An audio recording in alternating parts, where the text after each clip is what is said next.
Welcome to MixMixx. My name is Kwesi E, his son Baako, and you're welcome to another episode. We're picking up a very interesting topic today, and my guest is, full disclosure, a great friend of mine, who is also a media person whose program I hardly miss. I actually listen and watch his program a lot. Now, in watching his program, something struck me, which also struck my team, because I was not alone while watching. Few of us picked up something in particular that he said, and we thought it is something worth examining further. My guest for today is a man we all know very well. His name is Blakk Rasta. He is on, I'll let him introduce himself by way of his media establishment, because I know he just joined the media establishment, but he's also the CEO of Black Empire Media. And another day we'll talk about independent media, and it will be another subject. But for now, Blakk Rasta thinks that dual citizenship is a disincentive to Ghanaians, and it's on this singular subject that I'm going to pick him on today. You're welcome to MixMixx, Blakk Rasta. Thank you so much, Kwesi. I appreciate it. Thank you. Thank you. Okay. So my first question to you, can you lay it bare for everybody, those who may not have been watching you, what actually is your position to the dual citizenship concept? Well, it's very, very simple. I think dual citizenship is hypocrisy. I think that dual citizenship is loyalty. And the reason is very simple. Now, if you check it out, the same people who are ready to offer you dual citizenship will tell you that one man, one woman. And the reason is that you have to be loyal. Loyalty cannot be denied. Trump will tell you that America first. So if you are a dual citizenship holder of America and Ghana, what happens? When Trump says America first and Ghana says Ghana first, which one is the first for you?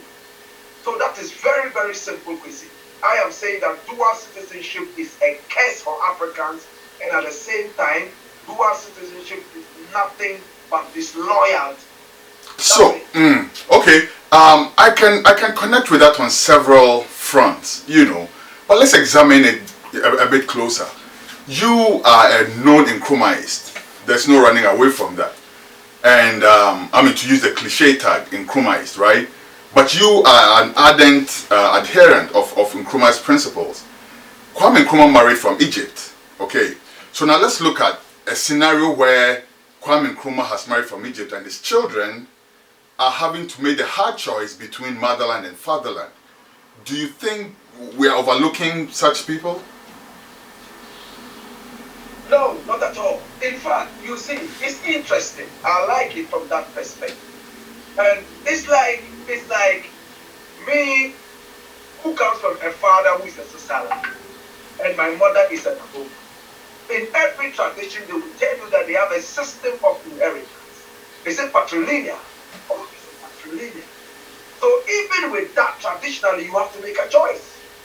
But excuse me, I'm sorry to butt in, but that is limiting it to the norms of a Ghanaian traditional system, don't you think? Because now we're thinking about a global system where people may have married from, across the borders. Yes, I'm going to get to that. But okay. I'm just looking at the Ghanaian inheritance system. I'm saying that even with the Ghanaian inheritance system, you would have to be matrilineal or patrilineal. That means go with your father or go with your mother. The accounts normally go with your mother, that's patrilineal. You see, and the people from the north would go with father, which is patrilineal. But let us look at it in a global space. Kwame Nkrumah married an Egyptian. Kwame Nkrumah Ghanaian, Fatia Egyptian. They have children. They are half Ghanaian and they are half Egyptian. Where do they really want to stand? It's like they have two bottles now. One from Egypt and one from Ghana. Certainly they cannot look into those two bottles, one bottle with one eye. Two eyes. They must take a stand. For me, whether you are, how about those who have African ancestry, American ancestry, they also have maybe some Chinese in them by virtue of who they are. They doing this, where would their loyalty be? But I get where you're coming from. But my thing is, if we are to go that way, we will actually be trying to determine where people come from rather than giving them the choice where they come from. Because if my mother comes from Afghanistan and my father comes from Ghana, why do I have to choose where I come from? Can't I choose to be from both where my parents are from? Why not? Well, I mean, this is where I stand, and it's very, very straight. If you have parents from two different countries, for me, I think that you must make a choice. Do you want to go with your father, or do you want to go with your mother? And it's all about loyalty. Loyalty cannot be divided. I mean, say, putting it in the perspective you want me to put it in. Well, I am Egyptian, and at the same time, I'm Ghanaian, in the sense of Nkrumah's children. Now, if Egypt says Egypt first, Ghana says Ghana first, where do you go?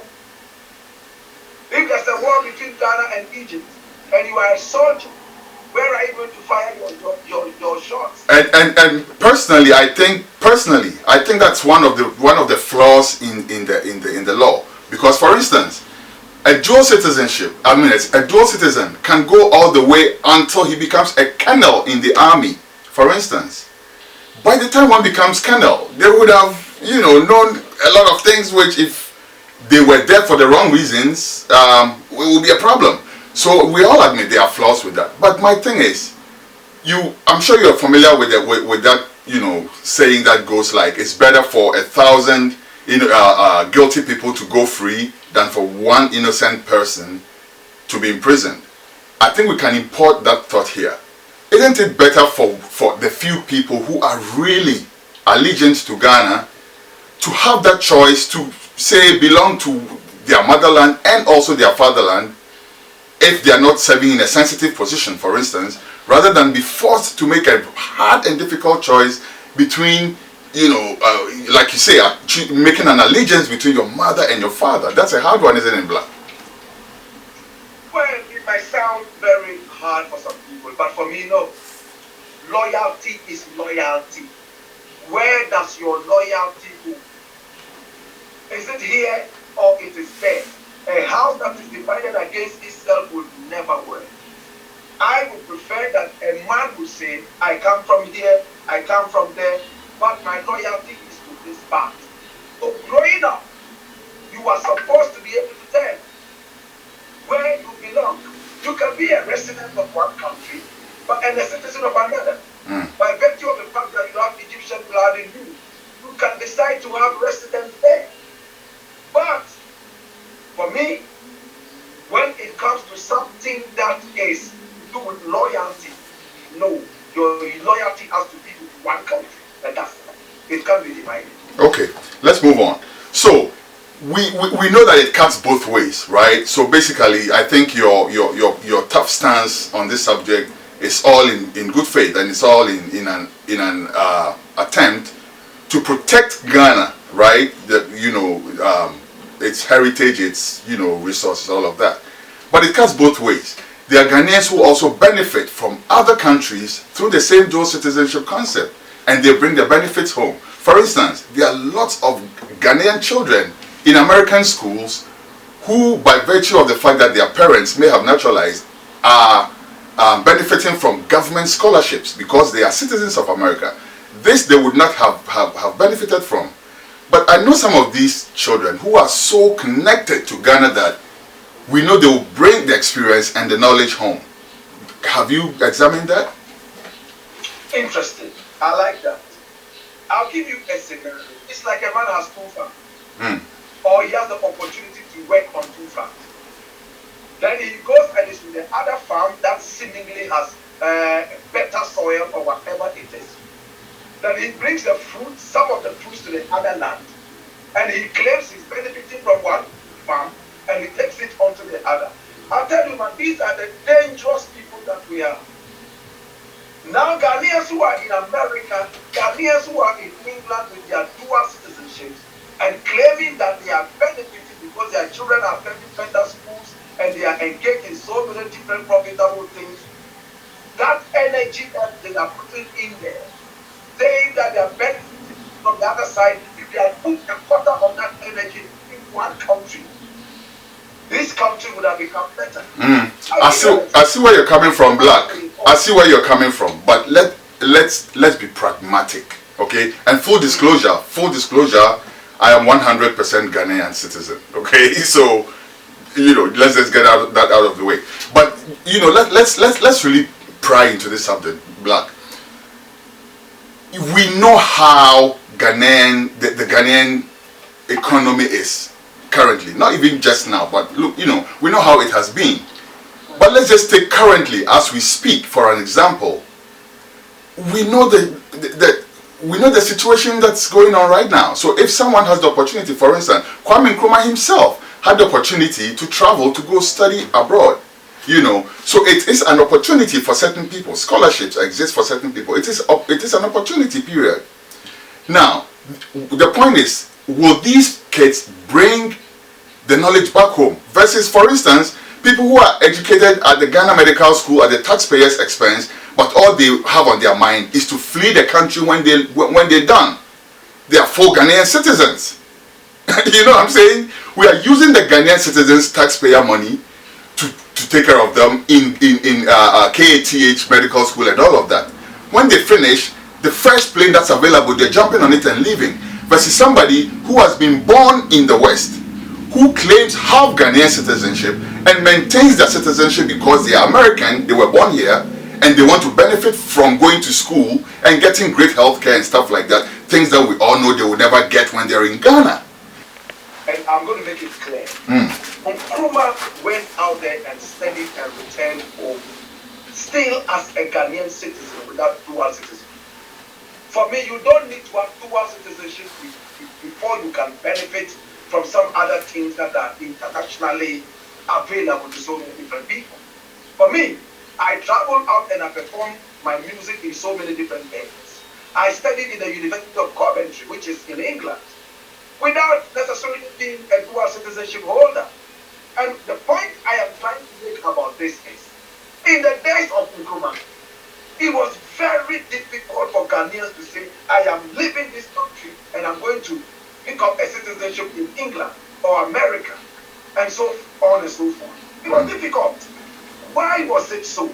Because the patriotism level of our people was so high. If it is bad, let's all stay here and fix it. Rather than let's lie, let's run away and take opportunity somewhere and come and help you. No, don't teach me to eat fish. Teach me how to fish.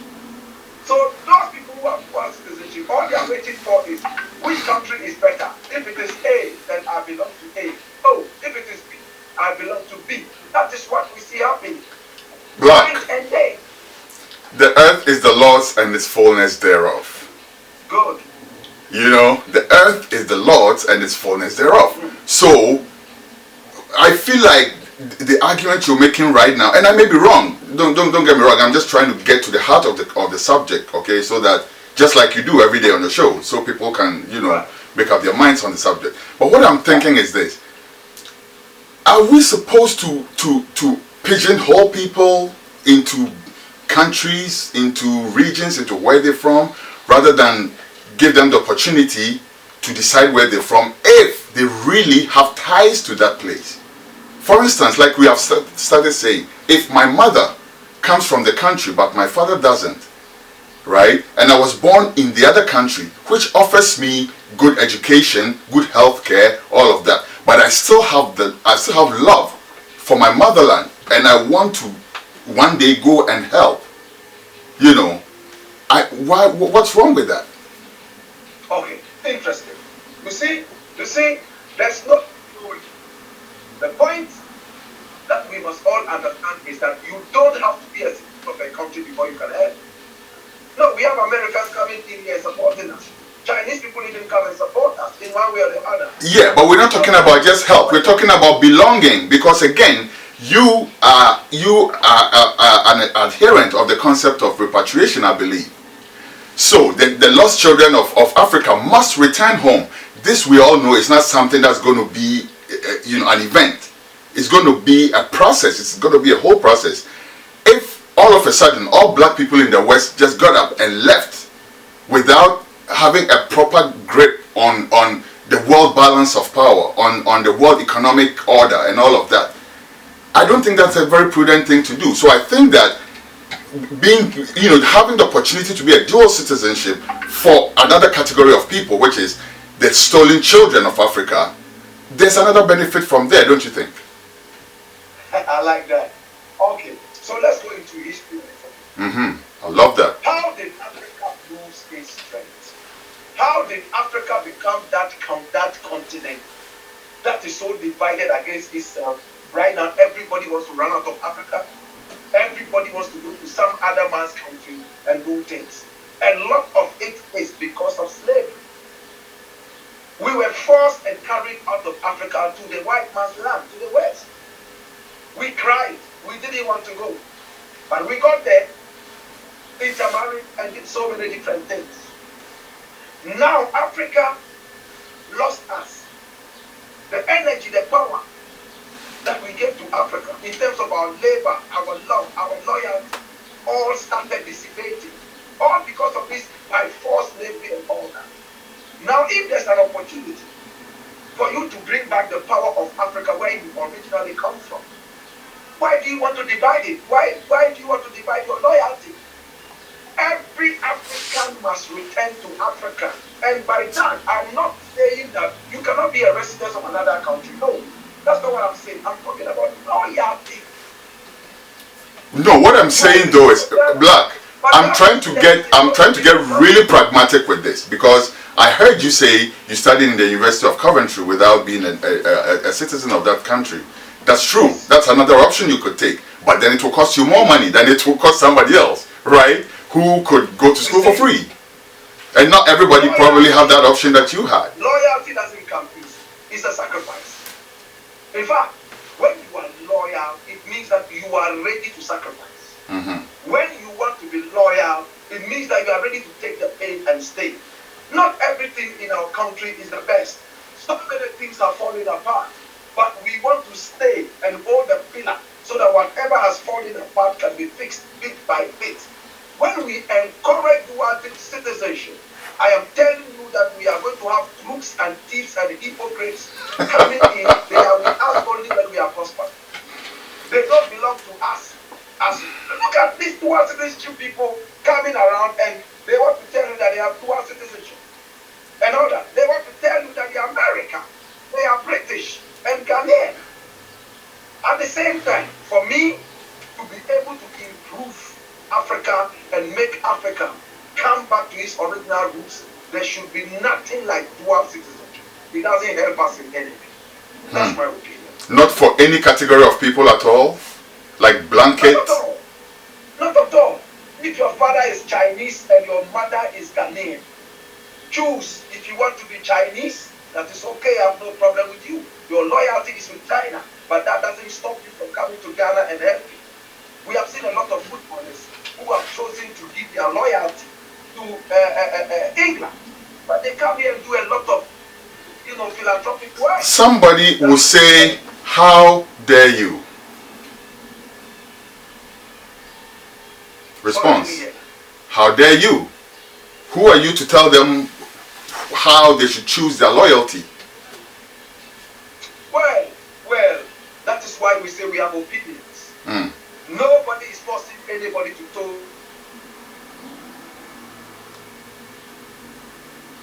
And my opinion is that I would love that people of African origin, people of Chinese origin, whatever they are from, can decide. Nobody's forcing anybody to do that. Clearly put. But my question really was not from that angle. What I meant was that who really determines who should come from where? But let's move on. I have a few questions I need us to knock out before our time runs out. So, you picked it up against Oliver Barker-Vormawor. And that's actually where it started for me, because I started paying close attention to what you were saying. And I think it hit a peak when you actually came out and did a whole show on that. What in a few words, what really is the issue? If someone is if someone's is resident, let's just leave even the citizenship aspect out. He's resident in Ghana, at least one of his parents comes from Ghana. He sees something wrong in the country, he cannot speak up?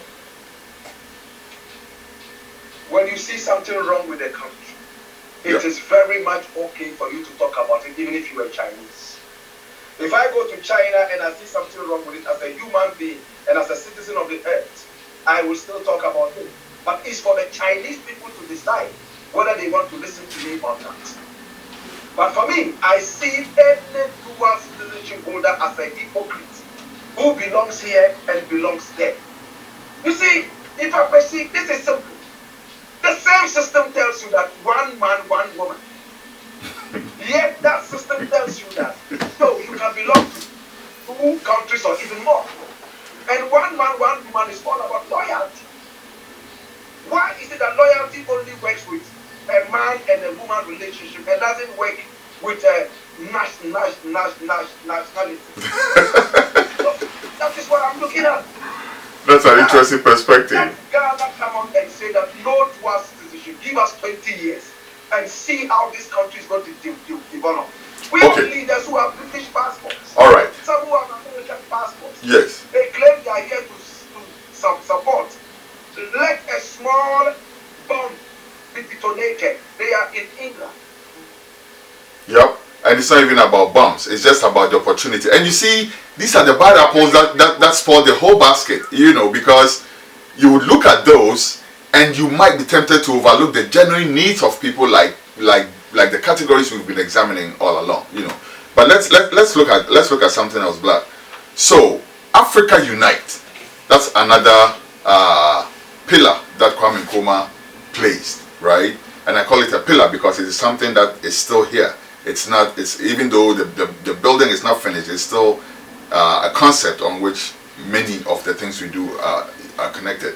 In practical terms, if Africa is uniting, we will be crossing over the borders. We will be going over there to Togo, Congo, South Africa, Kinshasa to trade, to marry, to love, to have fun, to play sport, to do all kinds of things. Right? We're all Africans. Until these people came and drew our borders, Blakk, we were one African. We were not one people, to be very honest. We were different tribes, but we were a nation of different tribes, right? We're a people who used to cross over and trade among ourselves and everything.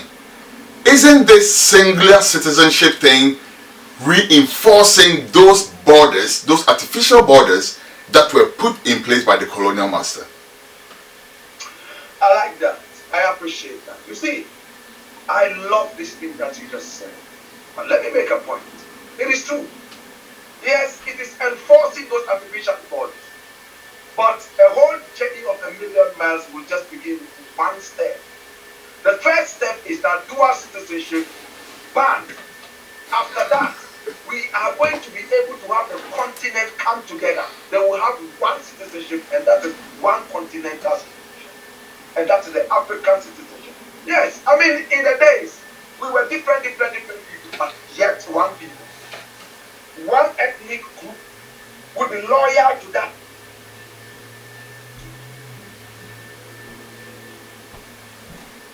Hello? And we find the ethnic groups that. Hello? We have so many different African people, different ethnic groups who were loyal to different fragments of, settlements. It was there, but there was still loyalty. So this thing about dual citizenship, for me, is a trick by the West to further divide Africa's loyalty. But there lies my difficulty, though. There lies my difficulty, Blakk, because if people were going to stick by those pre-colonial loyalties, then people are going to be are going to be loyal to, say, the Igbo nation, say the Ashanti kingdom, say the Fanti people, say this and that and the other thing, right? But Kwame Nkrumah, for instance, forged a solid African country out of so many different tribes. Okay, now if we are going to truth be told, he did not make the borders. It's something he inherited. I'm sure if he had his own way, he would have put more pragmatism into drawing those borders, you know. But my point really is that if we are going to hold steadfastly to the singular citizenship concept, Aren't we creating artificial borders even among ourselves as African people? I love that. In fact, you have answered the question by saying what you just said. You see, in Africa, we were different kingdoms and were loyal to our kingdom. Nobody would be loyal to the Ashanti kingdom and at the same time be loyal to the kingdom of Dawood. No. That was what it was. And when Nkrumah came, of course, long before Nkrumah came, other people also did it, but we'll look at Nkrumah. When Nkrumah came, what did he do? He brought all these kingdoms together. Different, the Bomba, the Ashanti, and so many different people, and formed today's Ghana. That was the same thing I was trying to say. In the beginning, we had ethnic loyalty. Then we became kingdoms. And we had loyalties for our kingdom. It started growing. People would come together en masse. More unification. So I'm saying that right after we have no dual citizenship, we are only paving the way to bring Africa together again so that we have one citizenship, and that is the citizenship of Africa. Like Nkrumah was able to deal with the of kingdoms and all that and combine everything under one nation. I see. Okay. Thank you so much, Blakk Rasta. But before we leave, my viewers will never forgive me if I don't ask you this. You have released a song. You have released several songs. And I believe you've probably even released one after this one that I'm going to talk about. But that one is catching a lot of attention and it's turning a lot of heads. And people wonder how you get the courage and the temerity to be so bold to say the things you say, both in your show and in your music, and still live in Ghana. And we don't hear that you're phased at all. You're very bold in what you say and what you do. Where does the boldness come from? I appreciate you and thank you so much. I know that you would have the answer, but you want your listeners to know, which is okay. The viewers as well. You see, I grew up in a certain Rasta fold that was very bold, with you inclusive. In fact, you were those who were guiding us. Rasta won't do this, Rasta wouldn't say this, Rasta can't say this, Rasta can't do this, Rasta has to be bold, Rasta has to say that. That was the kind of Rasta I grew up. As a young man cannot, today I'm all great. If the teachings of my forebearers cannot keep me strong and powerful and bold to be able to face the system, then I don't know what that teaching is going to move me to that level. Again, it's all about loyalty. It's all about patriotism.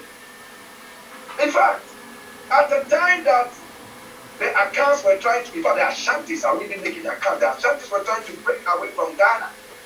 Nkrumah didn't like the idea. NLM, Baako doubting that, hey, we are no more part of Ghana. Nkrumah fought and brought them together. Recently, Western Togo also wanted to break away. But in the name of unity, in the name of loyalty to a country, Western, whatever, decided to come together again. The Ashantis decided to come together again. For me, when I see people coming together, I am happy. When I see loyalty, and it doesn't matter what danger is around, I look at loyalty first. Because, in fact, Kwesi E is interesting. How many lives do we have? Just one. It is better for a man to live short but achieve a lot than to live long and achieve nothing. My duty on earth is that I would help to unite people and give the generations to come a better Africa. That is why all this while I have not accepted any dual citizenship. When Obama came here, he offered me that. I didn't take it. No, I didn't. Because I do not want to die one day as if I will die at all. And then when they are reading my story, they say, oh, we have the citizenship of Ghana and America. No. Residence is okay. Dual citizenship is not. So when I'm talking loyalty, I talk with all strength and with all honor. and to God who protects me, I continue to stay alive. And with no doubt about your clarity. Very, very, very well stated. Thank you very much, Blakk Rasta. There's a whole lot of other topics I want to pick up with you, including the emerging independent media in Ghana right now, and also music. A lot of music stuff to talk about, right? But we'll be picking that up on several other platforms. Thank you so much for joining me today on MixMixx. Thank you so much for having me. I appreciate you. Great. Thank you so much. All right. So you heard it for yourself. All the points have been made. The decision is yours to make. Should dual citizenship be entertained, or is it truly not something that we should be encouraging? Like I said, the answer lies in your head. Thank you very much for watching. My name is Kwesi E, son Baako. I come in peace. I come not to please. I'll see you next week. Have a great time. Goodbye.